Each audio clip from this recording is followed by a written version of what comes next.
Yeah, and then Saturday we had Midtown Sounds. Midtown Sounds. That was fun. At Spirit Park. Southern Station. It's the Spirit Station of Southern Park. Yeah. So look, can I just say, I don't care what you call stuff. You can keep renaming things all you want. I just want people to go to the events.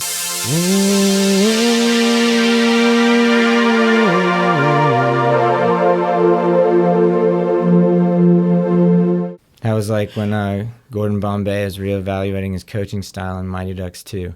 Emilio. We have with us just Elsie, not Elsie Alford. Don't mistake it. The hottest street boys, hottest street boys, hottest street boys. It's the hottest street boys. Like and subscribe. Hey, everybody. This episode's a big one. We got Elsie Alford. What? Yes, singer-songwriter. We actually had her brother on the show, Chancellor Montgomery. Okay. She does a bunch of stuff through his channel, Official Third World, sings, plays piano, country, soul, singer-songwriter, like very unique, so I'm really excited. Yeah, she was at Hubfest. Yeah, she was at Hubfest. So anyway, it's going to be really cool. But this past week we had a lot going on. So much things. Ton going on. Thursday was Cinco de Mayo. Yeah. And there's so many places that like really, I never really celebrated Cinco de Mayo that much because I always thought it was like, it's like one of those holidays where Americans have taken it and just run with it, you know, kind of Americanize this. Yeah, I've watched a lot of Arrested Development, and they always kind of paint fun at that. So yeah. Look at Banner, Michael. But so it was so much fun though getting to go to El Rayo. They turned it out, right? They had basically 3 different areas of live music. We actually were in a limbo competition. Yeah, we had the limbo. We were in limbo. We were in limbo, and I was like, I'm not sure how this is gonna go. And it was fun, man. It was we actually got more people involved than I thought. You know, everybody's kind of chilling. Like, I don't want to get up. And then my favorite was the nice young woman who got up and maybe looked like she wasn't going to be able to limbo, and then just totally destroyed it. Yeah, she crushed the limbo. She absolutely crushed it, and she was real happy, and just she kind of encapsulated like the vibe of the place. You know, everybody's enjoying all the margarita flights, and I know we talk about strawberry basil all the time. I had a couple. I just did the El Rayo. I like their signature margarita, and there's a lot of fun. They were bumping too, man. It was awesome. They were bumping. So I caught like the tail end of Grits and Greens, and then and because we talked about them last week, you know, they're crushing it. Oh yeah. But another band that's been crushing it is Royal Horses. Royal Horses. And shout out to Shelby Kemp, singer, guitar player. Sober for over 100 days. I want to say, Shelby, I'm so proud of you, man, for especially an event like that where everybody's drinking. He's got his water bottle, and he's like, I'm doing me, and it takes a real man to do something like that. So incredibly impressed with him just as a person. But the band sounds real good. Scott Chisholm has really seems like he's been a part of that band forever. Yep. Which is really cool, you know. And then acting Jackson Weldon on mandolin, and having those effects where he can make it sound like almost like a keyboard, and he does solos and stuff too. So, yeah. And of course, Filthy Firth on the drums, man. Yeah, he sounds good. Sounds good, and his hair's luxurious, and like, really, what else do you want in your life, you know?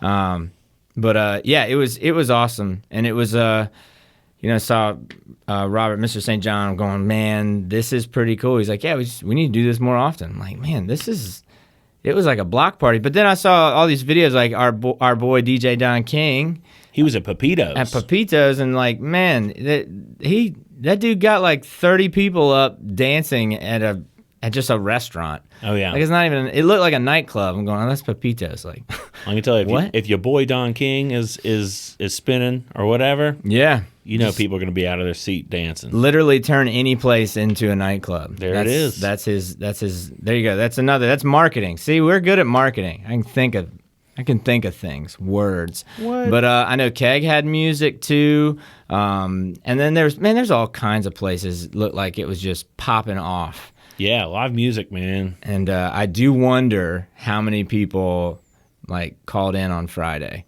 I wonder too. Or like had a half day maybe. Yeah, maybe. Go a little easier on Friday. Yeah, for sure. And then Friday there was live at 5. The Cole Hill Band was playing. Unfortunately, I didn't get to make it down there. Yeah, I didn't either. But I hate that because I love Cole Hill Band, Holly Rumbarger of Rough Draft, Hattiesburg. Yep. They're making moves in the podcast world too. But that's an incredibly talented group. Super fun to watch. And hang out. A lot of talent. But what were we doing Friday? We went to Burgers and Blues. That's right. Hattiesburgers and Blues. The Deltamatics were playing. Mm-hmm. The Downtown Illuminati were playing. And everybody was having a good time. Lots of good energy. And that's just what happens when the Deltamatics are playing. Downtown is thriving. Got to talk with Nelson too. Always good to see him. And actually, got a CD from the Deltamatics. It's 6 on Gas. Or yeah. 6 on Gas. That's one of my favorite songs. If you ever listened to the lyrics of 6 on Gas, it's funny. It's got some. It's good stuff. It's good stuff, man. Yeah. So that was fun. Getting to hang out there. I had the Nelly burger, which I like that because it's like I get to eat at Nelly's and at Hattiesburgers. I get to eat at 2 restaurants in one. Their sauce, that comeback sauce, I'm becoming a big fan of. So yeah, and then I went to the Hippo actually and went and saw Forward Back. This is Bill Summers' group that they ended up playing at Jazz Fest the next 2 days out that Sunday. But it was I think most of the musicians are from California, but it was like this. It was like a cultural experience. There's a lot of African influence, and then there's some hip hop kind of just cool beats, basically. Yeah. There's all kinds of. I think he called it. It was cultural, historic, modern, or something. I was going okay. It was not something. Once again, you go to the Hippo to see something you will not see anywhere else. And it was cool, man. It was fun to check that out. Bill Summers, Herbie Hancock and the Headhunters, the song Watermelon Man. That boot it. Boot it, boot it, boot. That's him on 2 beer bottles. Oh, wow. That's that guy. That sound that you've heard so many times. That dude was just chilling in Hattiesburg, playing for X amount of people, and people were just people don't even, do you even know? Yeah. It's kind of wild to me how well, I can some tell of you. these best kept secrets. It's always cool around Jazz Fest time in Hattiesburg when people who can book people like when Brad will get somebody to come through who's on their way to New Orleans usually to stop in and play some music for everybody. It's kind of cool, It was awesome, man. Very cool. Yeah, and then Saturday we had Midtown Sounds. That was fun at Spirit Park, Southern Station. It's the Spirit Station of Southern Park. Yeah. So. Hey, I don't look. Can I just say I don't care what you call stuff. You can keep renaming things all you want. I just want people to go to the events. Yeah, and I just want people to support. It doesn't matter what you name it. You know? Well, Taste of 59 South opened with our friend Jaime Jimenez, friend of the show, bro, and then. And multiple keyboardists. Also, shout out to another keyboardist playing, Scotty Jenkins, but that's not your real name, JJ. JJ. I don't know why you're trying to tell everybody you're Uncle Scotty when you're not Uncle Scotty, man. But at the same time, I like the euphemism. It's cool. I like the alter ego. Dude, they played under a heat lamp. They really did. Because the sun, you could hear the sun going,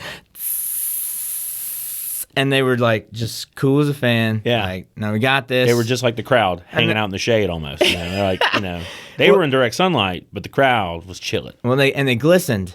They Edward was glistening, man. Oh yeah. And so that's cool. I know you were overheating, but you were glistening. So there's that. But man, they just kill. They're so good. And I actually went and saw them at Glorybound later too, and they're still crushing it. I have to tell you, we saw the Lone Bellow after. They were at Midtown Sounds. They were the headliner. Yeah. And it was awesome to see them. And it was awesome to see the crowd get into it a little bit at the end, really feeling the music. How would you describe the style of Lone Bellow? I'm trying to figure this out. I want to say it's folky, Americana, rock, but it's I don't know. They're really talented singers. They harmonize. They're such a solid band. Well, they have a couple of songs they do where the three, the lone bellow, they sing like it's like "Oh Brother, Where Art Thou?" They sing in the can. It's an old microphone. Yeah, they sing in one microphone. They're all sitting there with their instruments and they're just kind of hovering around it. I love that. It's very kind of like an intimate part of the show where you're kind of like, all right, you got to really listen in here. Well, and it's just like low fidelity. It just sounds old. Yeah, and it's cool. It sounds vintage. And then, but like the full band, the drummer was killing, man. I was impressed with the drummer, and it felt more like rock and roll than I overwhelming thought was just like, this is just good, not necessarily style. But I asked that because I was having trouble describing it too, and then asking other people like, okay, so what style do you think this is? It's not really. It's just good. It's just, I know that they're from Nashville, and I know that I had a really good time, listening to them. They did a great job. And I think it's also cool, too, when you have a band come in that's a big deal, and you have people in that setting, like in lawn chairs and stuff. Sometimes it can feel kind of stale because people are so chill. Yeah. But they did a great job. They brought it, and super professional, very impressive. And shout out to Midtown Merchants, man. I saw some article somewhere saying they have tripled their attendance from last year from Midtown Sounds. I know they're really pushing to have more events in Midtown that are just for fun like that, Wasn't really, it was at the university, but it wasn't tied to a sporting event or anything. Yeah. It was just something fun. I know there was a baseball game earlier in the day and people maybe had come over from that, but I got to say, just having it in that space at Spirit Park at the Southern Station, it felt awesome. It really did. Having the grass, last year it was in a parking lot and we lucked out by not having the sun out. This time the sun was out and it was in a beautiful space right there where they built that stage. And let's use that stage. It's nice. Yeah, it's very nice. You got to wait till the evening a little more, maybe not be in the sun as much, but people are still it's still a good time. It's really a good time to just go watch the show, So you're saying after that show, you went to Glory Bound and caught Taste of 59 South again. Yeah, and then friend of the show, Ben Langston, Benny Lightning, a.k.a. that dude, played Purple Rain, sat in on guitar, and I was going like, R.I.P. to Prince, to the Purple one, but Benny kind of gave him a run for his money a little bit. Yeah. Like sounds legit. I put it in our stories, the show stories. I'm going like, dude, this is like insane. The fact that you have this, he's just, he plays with Ray in a corporate band, and they just had the night off.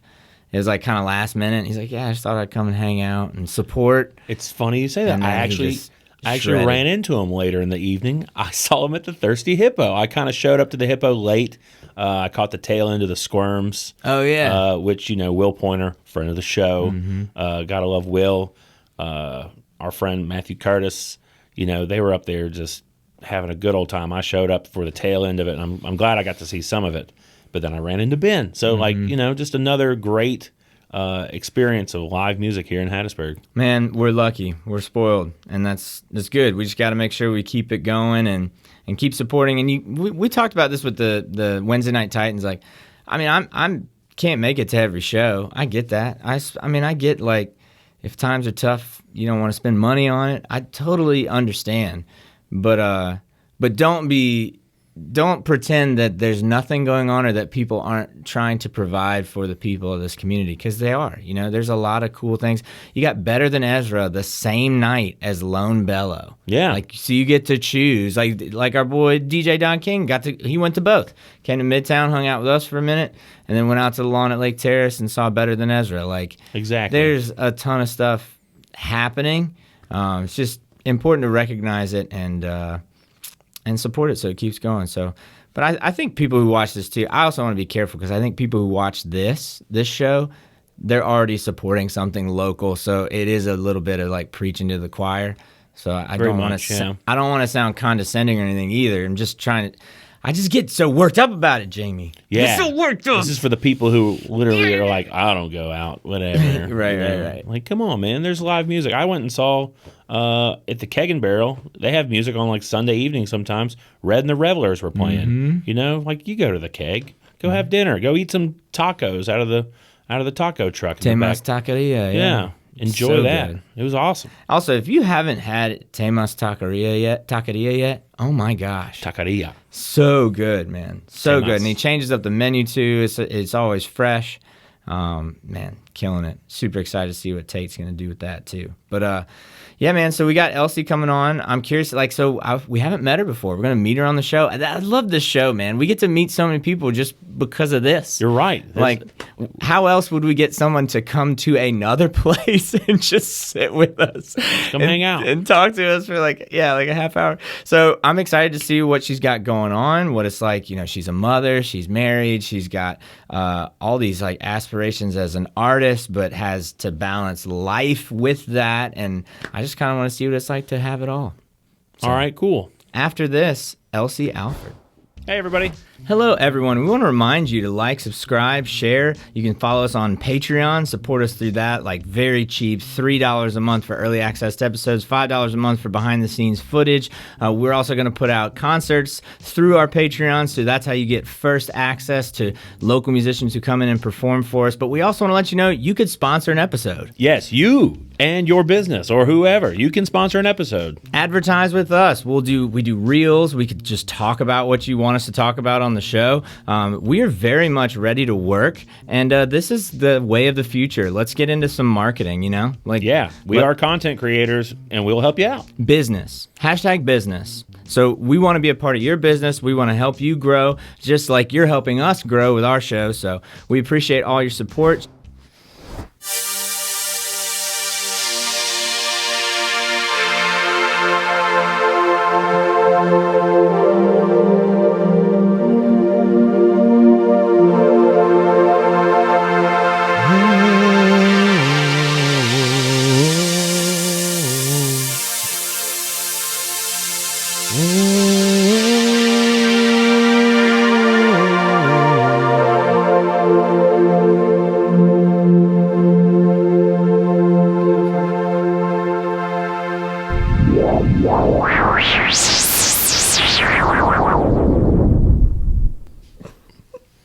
That was like when Gordon Bombay is reevaluating his coaching style in Mighty Ducks 2. Emilio. Quacktastic. Well, thanks, Jamie. That was awesome. We have with us just Elsie, not Elsie Alford. Don't mistake it. Why is it just Elsie? I messed up, and I know I'm not the only one who does that. So what's the inspiration there? Okay, so as far as my name, Elsie is Elsie is a cooler stage name than Elsie Alford or Bailey Alford. Bailey Alford is just kind of plain. So when I was getting into music and searching for a stage name, I was like, well, no, I just use my middle name. It's country. It sounds country. Elsie. That's so country. Yeah. And Elsie. It was a way for me. Yeah. It was a way for me to honor my great-grandmother as well. She was Elsie Robertson, and her brothers had a band. I had no idea until my mom told me, but yeah, so that's why I use Elsie. Well, you come from a musical family, so we know your brother Chancellor. He's been on the show. Shout out Third World. Shout out. And that's how I know you is from the videos he puts out of your performances, right? Mm-hmm. So what's it like getting to work with your brother on something so creative and fun, but also serious? It's awesome. I've worked with my brother my whole life, honestly. We grew up in the church. He was the drummer. My daddy forced me to play piano. And so we've had to work together since I was in 7th grade. So I always, whenever I get a chance to work with him, it's always so much fun. We're both so silly. He's just awesome to be around. I always enjoy our creative endeavors. It's always a good time. That's awesome. That's really cool. That's special too, to be able to share that, amongst family, But so speaking of family, you have a family, you're married with kids, but also a singer-songwriter. That seems like a lot to balance. It is. It's so much to balance. I'm learning.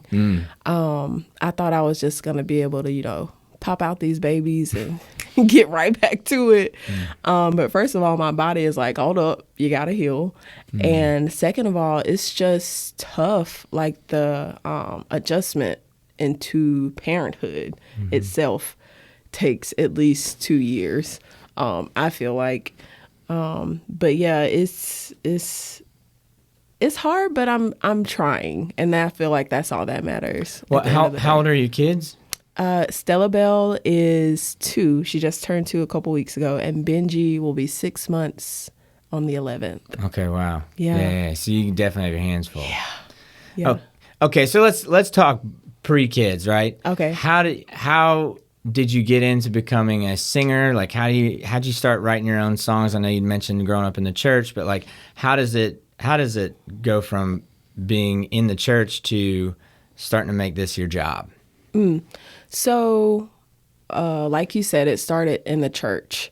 I would write songs, and we would have like youth Sunday or young adult Sunday. My dad is a pastor. He would literally like just let me perform during church service. Right. Just let me perform like the songs that I had been working on, and people loved it. And so I guess that's kind of where that started. I didn't decide to start actually pursuing that career until it was like a couple years after I got married. I was just kind of feeling like that I needed something for myself. And as a way to regain like my identity, I became Elsie. And I just kind of put my heart into my music and just put it all into the music, and finally built up enough confidence to share the music, and it just kind of took off from there. Now, you talk about regain your identity. Does that have anything to do with your husband playing baseball in the major leagues? That seems like absolutely 1,000%. Right. I love him, and we're extremely blessed for him to have such a great job. Yeah. But just on my side of it, being a wag or a baseball wife is so easy to get lost in. It's easy to lose yourself in them, and it's easy to lose yourself just in the game. And when I say the game, it's just like the lifestyle of it all. So you just kind of find yourself, it gets to be, you just kind of lose yourself. I did. I can't speak for everybody else, but I did. And I know a lot of other girls have as well. But yeah, that was just a way for me to, reclaim my identity. Do you find that music gives you more of a sense of purpose? Yes, absolutely. Because I know, like, I want to fulfill my purpose in life. And what's your purpose? I feel like your purpose is what you're good at. What are you good at? I'm good at writing songs. So, I felt like I was supposed to be headed in that direction. Yeah. Okay. So take me through your EP, Elsie. Right. What's your favorite track on that? My favorite track, lyrically, My Mississippi, To Perform, Nolia. Okay. Yeah. I'm sorry. Well, I was just going to say, I like the My Mississippi thing, right? Yeah. Because you're talking about, like, we're very much about, like, New South, like. Yeah. Okay, let's look forward and, modern, right? Was that had to be on your mind when you wrote that, right? Absolutely. I was actually on a plane. I wrote that song in like 5 minutes. I was on a plane. Phil Bryant had just signed this bill. It was like the gay marriage bill. Like, you can decide to like not work with gay people, which was just like so crazy to me. And God just started like pouring this song, just downloading this song in me, and I was just writing like on the plane. I probably have the voice note somewhere, but I literally wrote in like 5 minutes, and I feel like those are the best ones. Yeah. Well, you have like divine inspiration. Yeah. Kind of. Yeah. Do you feel like your music is a way to also kind of modernize the area? Do you feel like you're a part of that? Because I personally like to think, we are too, right? But do you recognize that in like what you're doing for work and in your art? I honestly, when you say modernize the area, do you mean Hattiesburg? or or Mississippi just in Mississippi, general. or just Yeah, because honestly, how many black women do you know in country music? I know more now, but for a long time, I was like, okay, right, where are we at? right, And they have been shut out for so long in Nashville. So now there's, Brittany Spencer, Reese Palmer, which she was like one of the first ones to chart on country radio. Just more and more girls, coming out, and more black women in country music. Like I love to see it. yeah. No, that's awesome. And I've seen like descriptions of your work too, where it's like almost like a country soul. Do you feel like it needs another descriptor, or do you just feel like a country music artist? I'm not just a country music artist. Like a lot of my songs are country, but I write pop, like rock, gospel, like all of that. So I can't just say I'm just country or just country soul, because that's not. I'm more than just that, Yeah. That's cool. I like that. Do you find that it's difficult to describe what you do to people sometimes, like as an artist? I always joke, like I feel like it's there. That's like the price of doing something cool, is just being like perpetually misunderstood. Like you always having to explain it. Do you feel like that's a thing you have to do with like contemporaries and friends of yours? Honestly, no. A lot of my friends, they just get it more. It's more like people who don't think you should be singing country, or just because you're black is not country, so it's more of like having to explain that, of like, what do you do? I'm a singer-songwriter. Oh, R&B?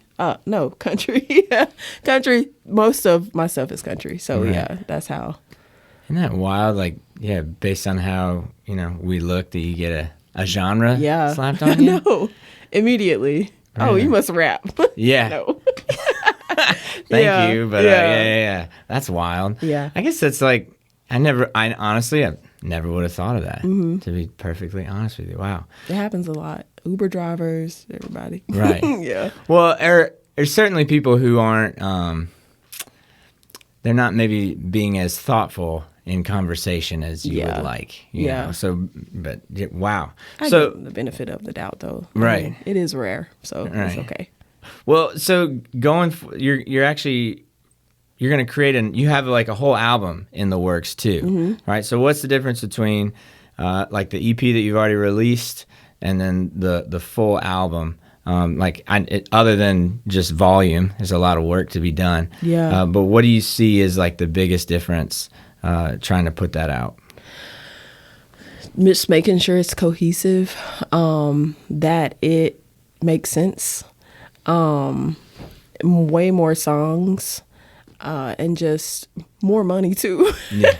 way more, like it was more expensive as well, to record an album versus an EP. And then just, I don't know, effort. I mean, I put a lot of effort into my EP, but with an album, you want it to be perfect. So I think that's the difference. Yeah. And then recording in studio, we saw you at HubFest this year, which is awesome. It's a great venue to play, and tons of people there. What do you like, and what is different about playing in a studio, recording in a studio, and then playing live for people and like friends and family? Yeah. For starters, the live band, that's always fun. Sometimes studio, you can like do stuff on the computer, or I'll like do piano, and then my producer will do guitar, but it's not like all together, you know what I mean? So for starters, the live band is always a lot of fun, and just playing for your family and friends, that's a huge difference than just being in a studio singing to yourself and your producer. So it's always a good time though. Yeah, that's awesome. So how do you balance all that with being, having a family, right? Being a new mother, right? That, I think that's hard on its own, right? And being a singer-songwriter is super hard on its own. Yeah. How do you do both of those things? How do you find the time? And then also, your husband plays for, what teams he play for right now? He's in the Cleveland Guardians now. Out of state, right? Very far away too. Yeah. So you're having to like there's a lot to deal with there. Yeah. So how do you manage all that? Honestly, that I didn't realize it was that much until you just said that, and I'm like, I'm tired. Yeah, so it is a lot. How do I manage that? You just do it. Yeah. Honestly, I honestly, you just do it. I have a lot of help. My mom, shout out, my sisters. You can't do it alone. You have to have a village. And you have to find the time. I found myself, just kind of making excuses. But this year I was like, look, you have to make this, like, you have to find the time, because if you don't find time for yourself, you're gonna go crazy. I'm just I don't know if y'all have kids, but yeah, you have to find that time for yourself. And I'm so excited because my first studio session since 2019 is coming up. I found the time and I'm going, and I can't wait. That's I'm so exciting. excited. Yeah. Also, well, you go ahead. No, you go ahead. No, go ahead. I was just saying it's exciting. That's it. Yeah, it is. But I'm also actually working on my earring business as well. So I have an online earring boutique. This is Elsie Gang Earrings. Oh yeah. Okay. If you got a girl, I'll send her some. Let's Gina go. Drew's got earrings. Oh, you do have earrings. I can get you some. Yeah, Do you I'm want in. some gold Huggies or I'm into dangly now. dangly? Yeah, Okay. yeah. I might have a pair I can send you. Let's go. I'm Will excited. you rock them on air for me? Yeah, I rock them on air. Okay. Yeah. Okay, cool. We had Gracie Nichols on that also makes her own earrings too. Got Oh, me into wow. dangly earrings. Because I Oh, mean that's what all the cool. athletes wear now. You gotta Yeah. have at least one. That's true. You gotta have one drippy one. So. Yeah. But yeah, I would rock them for sure. So how did you get into earrings? So I was trying to figure out a cool way to fund my music career. Yes, I could just be like, Anthony, I need $3,000. Right. I need $3,000 for an EP. And he's like, okay. But I don't know. I just wanted to do something on my own. And I was like, what do people like? Women spend money. Men don't. I don't really care about them. Love you, but y'all cheap. So my focus is really like women. And I'm thinking like, what do they like? Jewelry. All women, well, most women like jewelry. So I'm like, okay, I can do this. So I use the proceeds from the money I make from my earring boutique. It all goes back into my music. And it's really like basically the fans funding the album. So it's like, if you want the music, buy some earrings. I go to the studio. Right. Well, it's crowdsourcing, but you actually have a product to sell. Yeah. We have a Patreon, and you can subscribe, but it's just content. It's not a physical thing. So that's actually really smart. So it's kind of like it's like merch, but it's like classier yeah. than a t-shirt. Yeah. And t-shirts are so like kind of iffy, but earrings, Yeah. that's the way to go. That's cool. Yeah. Well, and then so how can people order your earrings? So my website will be dropping this summer. Okay. I haven't decided on a release date Oh, okay. just yet. I'm like juggling 2 dates in my head. I'm just not sure which one yet. But just follow me on Instagram at It's Just Elsie. Yeah. And just keep up with it on there. Like I'll just keep everybody informed through my social media. Well, and you're a good follow on Instagram if people are into like it could be fashion, but like beauty tips. I saw you getting your eyebrows done the other day. Yeah, I was Waverly McSwain Beauty, Right. hooked up my eyebrows. Right. Eyebrow tint. So, So I'm trying to like ease back into social media. I've been going for like 2 years because it's hard to throw that in the mix too. So Hashtag kids. Yeah. Hashtag family. Hashtag, right. Totally get that. Yeah. Well, but it's cool. It's cool to see you out and about and doing your thing. I find that like really interesting too, like how people, I don't know, like we write funny songs and stuff, but how do you come up with a whole album worth of like serious content? It seems like climbing Mount Everest, like a huge task. Is that how it feels, or is it maybe just like what you do, and then if you look at the end result, it seems bigger, if that makes sense? How are you? So are you saying like, how do I come up with all the songs? Yeah, and when you think put them about together. Yeah, and then when you think about making a record, are you like, oh my gosh, how am I gonna do this? Or is it just, no, I'm just making songs, I'm just working, and then that's just kind of the end product. Like, instead of looking at the end product as like this huge feat, I'm just curious how you see making a record. Honestly, I'm not looking at it as like I'm just taking it like one step at a time. Mm-hmm. The songs, it's not like I just sit down and just write all the songs at once. These are songs from a year ago, 2 years ago. They're just sitting in my phone. So just, the experiences I've had or people around me have had, or, sometimes I just make up some stuff because it sounds good. And I just, it's not, it's over a long period of time. I'll just put it like, does that answer your question? Yeah. Does it? Yeah. So it doesn't seem as big of a task, I guess, until after you finish. Right. Yeah, and you're like, ooh, go me. Because you're just working on it. Yeah. Well, that's awesome. So when is the album going to be out? Do you know? I'm not sure yet. I'm not sure. Maybe next year. Okay. Yeah. And then the EP people can listen. That's on Spotify. Yeah. And that's anywhere. Also, the link is in the description, Yes. same as your Instagram. And I have, aside from the EP, River Avenue, I dropped that in 2019. I was about to say last year, but Right. 2019 is not last year. It kind of feels like, how was that year so long? And then also it feels like, we lost a year. Yeah, we did. Honestly, I crazy. lost 2 years because I wasn't going nowhere last year. I was scared to get COVID. right. And then I got babies. Right. So, no, that's a big deal. Yeah. Yeah. I can't just think about me.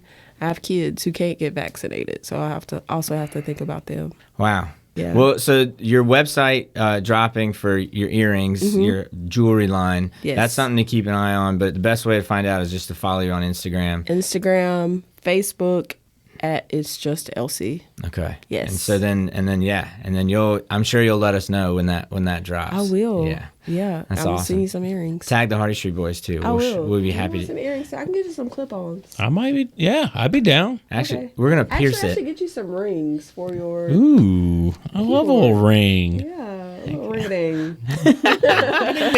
Oh, that's awesome. Well, Elsie, thank you so much for sitting down with us and taking the time. It's really cool to meet you. I know, it's so nice to meet you too, even though we were already friends. Right, internet friends, Yeah. now real life friends. Yes, That's yes. I love this show. This is great. So if you want to learn more about Elsie, just Elsie, right? Click the links in the description below. This has been great. Jamie, can you play us out? Thank you for having me. Oh, of course. Ooh, after the show, we banter, we talk. Oh, that was the show.